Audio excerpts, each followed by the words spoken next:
इस वक्त हमारे साथ उत्तराखंड के पूर्व मुख्यमंत्री त्रिवेंद्र सिंह रावत जी जुड़ चुके हैं। त्रिवेंद्र सिंह रावत जी, उत्तराखंड का एक सपूत जिसने धरती से हमेशा जुड़े रहे, पहाड़ों से हमेशा जुड़े रहे, आज हमारे बीच नहीं रहे, क्या कहेंगे आप? हेलो जी सर, ये दुखद खबर पूरे देश के लिए, एक सच्चा सिपाही खो दिया, लेकिन उत्तराखंड ने अपनी माटी का लाल भी खो दिया। बेहद दुखद ये खबर है और विश्वास नहीं होता कि हमारे बीच से जनरल रावत, मधुलिका रावत और उनके साथ जो तमाम हमारे सैन्य अधिकारी थे, सैनिक थे, एक अकाल वो हमारे बीच से चले गए। ये क्षति केवल उत्तराखंड की नहीं है, बल्कि देश के लिए नुकसान हुआ है।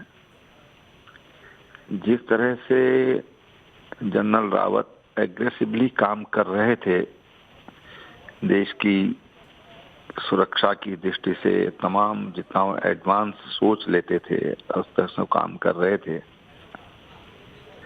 निश्चित रूप से हम ये कह सकते हैं कि उनका इस तरह से हादसे का शिकार होना ये देश के लिए एक अपूर्णीय क्षति है।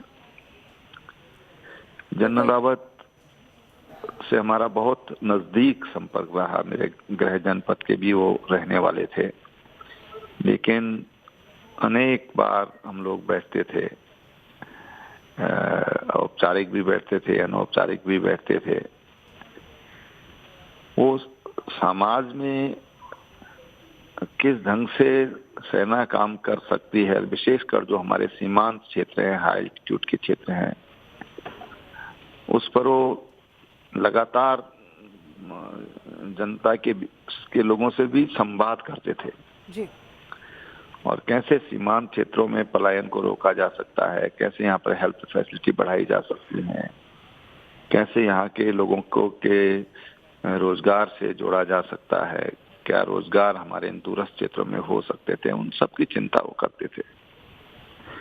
निश्चित रूप से उनका जाना हमारे लिए बहुत, और मेरे लिए तो व्यक्तिगत रूप से मेरे तो परिवार के साथ उठना बैठना था। उनकी भी 2 बेटियां हैं, मेरी भी 2 बेटियां हैं, तो एक आत्मिक लगाव जो होता है परिवार का, इस तरह का लगाव था। आज वो हमारे बीच में नहीं रहे हैं।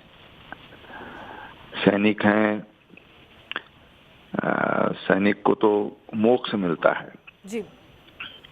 हमारे शास्त्रों की मान्यता है कि सैनिक जो काम करता है उसको तो निश्चित रूप से मोक्ष मिलता है, लेकिन उनके परिवार के लिए हम सब लोग जो उनके परिवार के अंग मानते थे हमको, हमारे लोग की भी बहुत बड़ी क्षति भी, हम लोग बहुत दुखी हैं। और दिन से जब ये खबर मिली जी।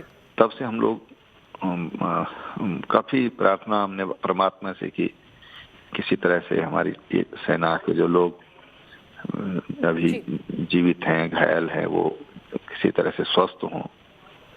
लेकिन विधि का विधान है, हम तो बस यही चाहते हैं कि परमात्मा उनके जो बच्चे हैं, बेटियां हैं, परिवार के उनके भाई हैं जो राजस्थान जयपुर में रहते हैं, उनके चचा गांव में रहते हैं जी, बस उन सबको इस असीम कष्ट को सहने की ताकत दे। जी।